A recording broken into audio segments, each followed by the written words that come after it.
Howdy, ladies and gentlemen. So, one day after the previous video, it's rare I even bothered to record videos sober frequent, but yesterday, my great uncle messaged me and said he found some G.I. Joe stuff at the street fair, the Torrance Street Fair. And he found this. He also found a Jeep, but one of the other collectors snapped it up before he could offer to sell or anything. This is a bit abnormal. It's dated 2001 on the bottom if memory serves. On the very back, it has the 1960s style Navy logo, but all the other logos appear to be the 1960s Army style label. Not sure why that is, but it's got the red lettering instead of the blue. But this U.S.S. Saratoga, as it's called on the stickers, is amazing. It quite literally has all the bells and whistles.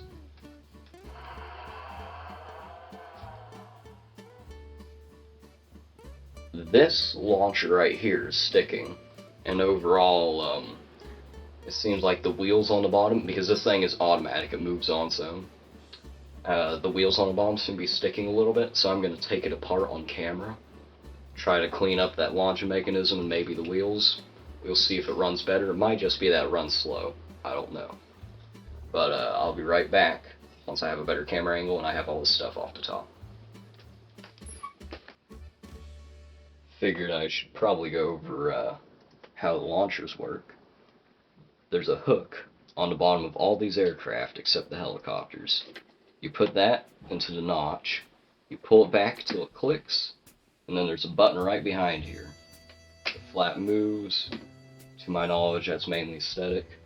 You press the button back here, it launches it. It doesn't launch far. In this case, it just dipped right off the front, but it's cool. I'll go over more play features in a second. And same exact thing right here. You press down. This one works a little bit better. Sometimes it sticks as well. There.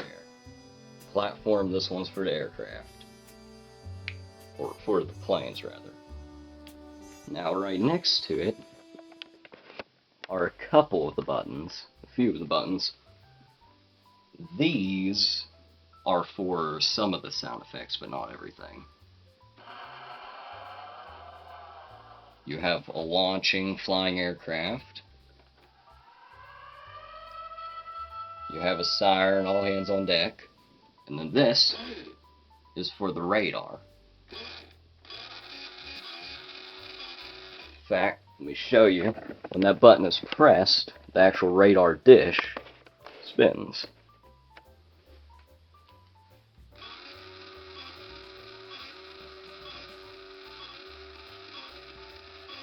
Along with other components.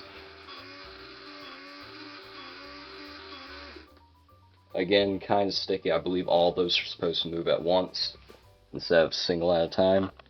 I'll be cleaning the components. Hopefully it's just that sticky from being played with. I'm hoping. Still yet, this is an amazing aircraft carrier either way.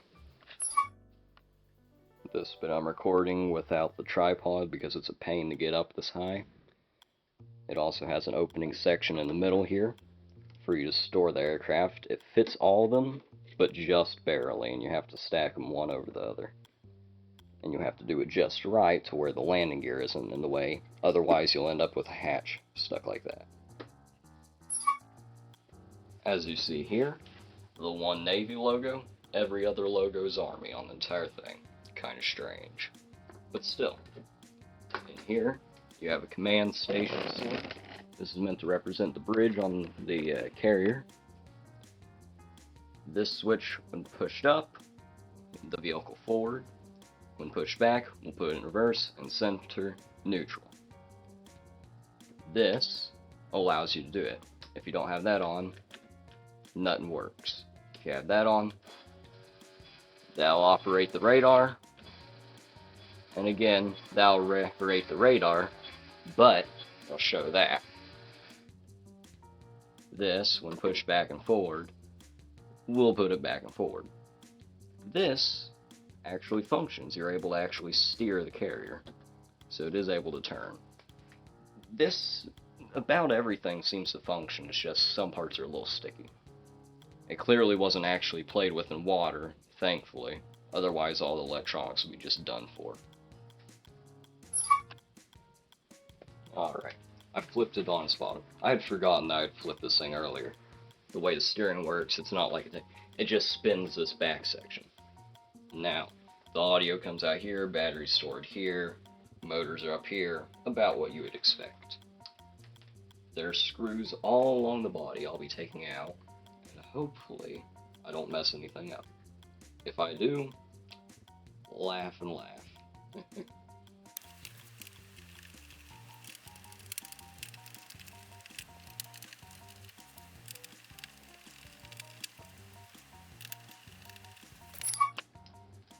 A note for myself and anyone else who's trying to rebuild one of these. The long screw goes in this hole right here. The rest of them all were short so far, but this was the only long one.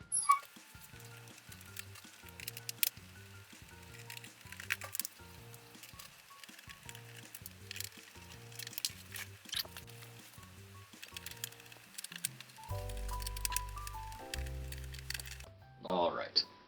I'm not sure if these have to be removed or not because they've got 2 screws here and they might have screws on top. I'll find out momentarily. Alrighty.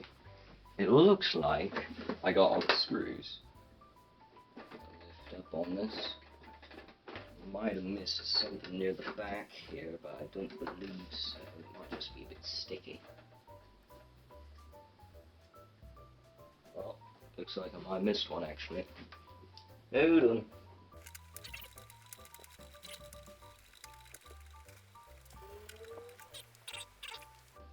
Now let's try to pop the top.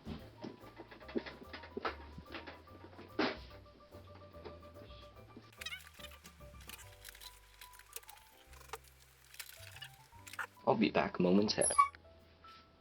Alrighty, so after some inspection, it appears that there's something back here attached to the steering column that I cannot remove. It seems like in order to remove it, the top half would have to already be gone. I don't know how it was assembled. I'm not going to even fight it. I'm just going to go ahead and continue with the launch gear. I'm going to try to disassemble that section. I'll see if I can remove this and try to clean up in there. But I'm not going to go too major into it because I don't want to break it trying to remove that section. If I was absolutely destroyed about the fact that those were messed up, I could take a razor knife, score along the back so that top shell's in 2 parts. But I'm not going to do that because I'm not crazy. I'm going to be right back after I get into that section over there in the front for launching. And hopefully it works out. Alrighty.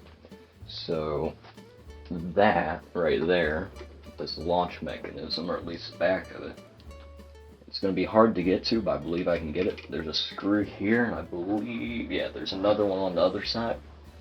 I should be able to just pull that right out because it's all solid mechanism and it's not part of the wiring. The warranty on this thing's 2 decades old, so I'm not really worried about trying to repair this thing.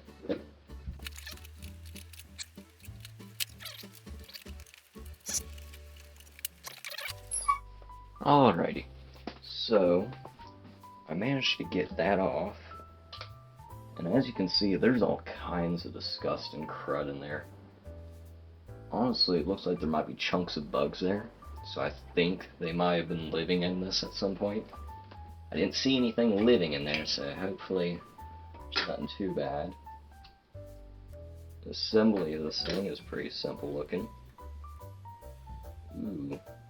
Dusty crusty, and it looks like it used to have some kind of lubricant in there that's dried up. I'm going to give this thing a nice thorough cleaning, hand dry it, be right back, reassemble it, reinstall it, and hopefully it functions right now. That bar doesn't look as warped as I thought it did initially, so hopefully I won't have to do anything with it. If I do anything, I'm going to put it in some hot water and just lightly bend it up a little bit, because it might have been warped from years of just jamming the button, but it looks fine.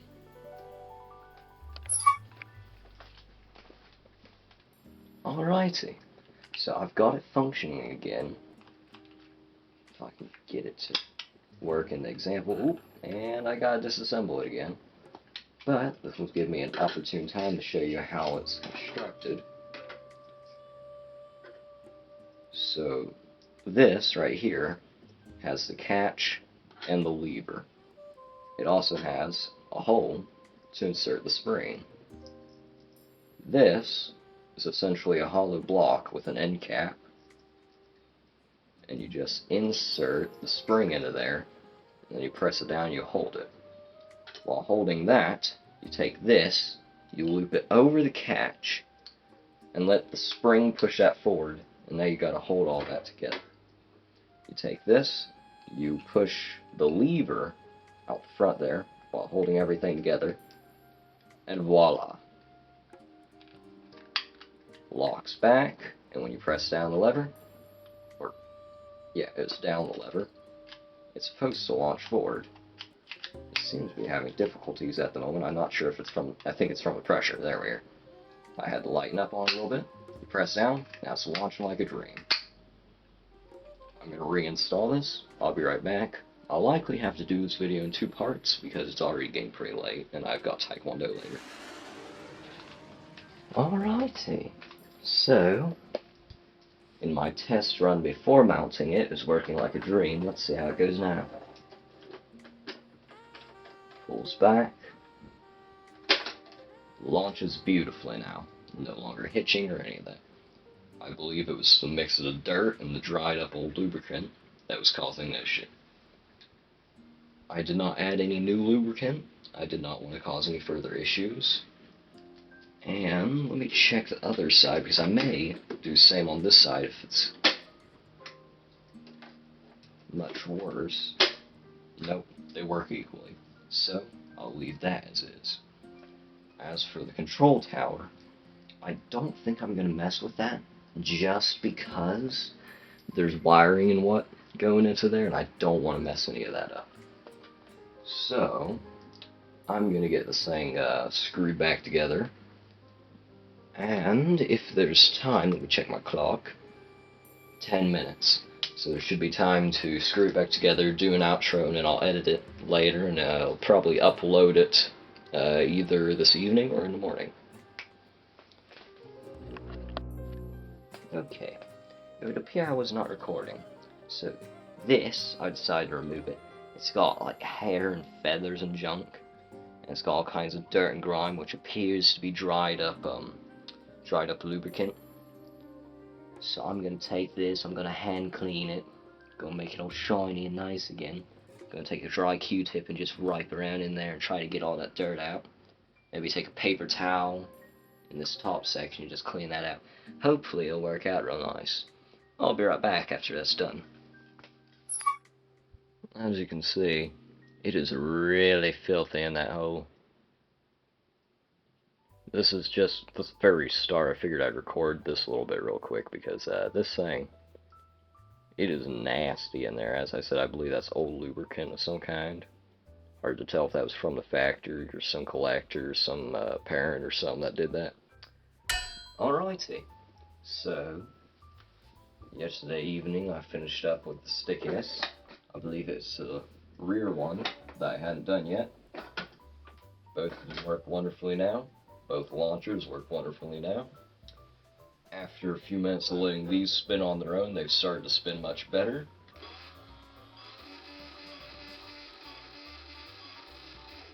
So, as far as I'm concerned, this vessel has been cleaned as far as I want it. This has been Sam's Vintage Repairs. Thank you for watching. I hope this was at least somewhat useful or interesting to someone, though I'm not sure it's as useful as I'd hope.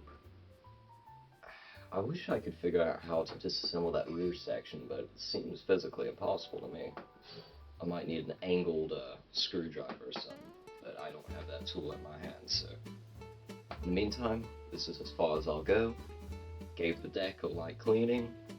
Didn't go into too much detail, as it seems to be a semi-decent shape vessel. A bit repetitive, but this one sounds under repairs, sounds so plus. Thank you for watching. Please subscribe, give a like, comment, do something, give me the engagement. Small channel, I'd like a little bit of to get me started. And yeah, hope you have yourself a wonderful day.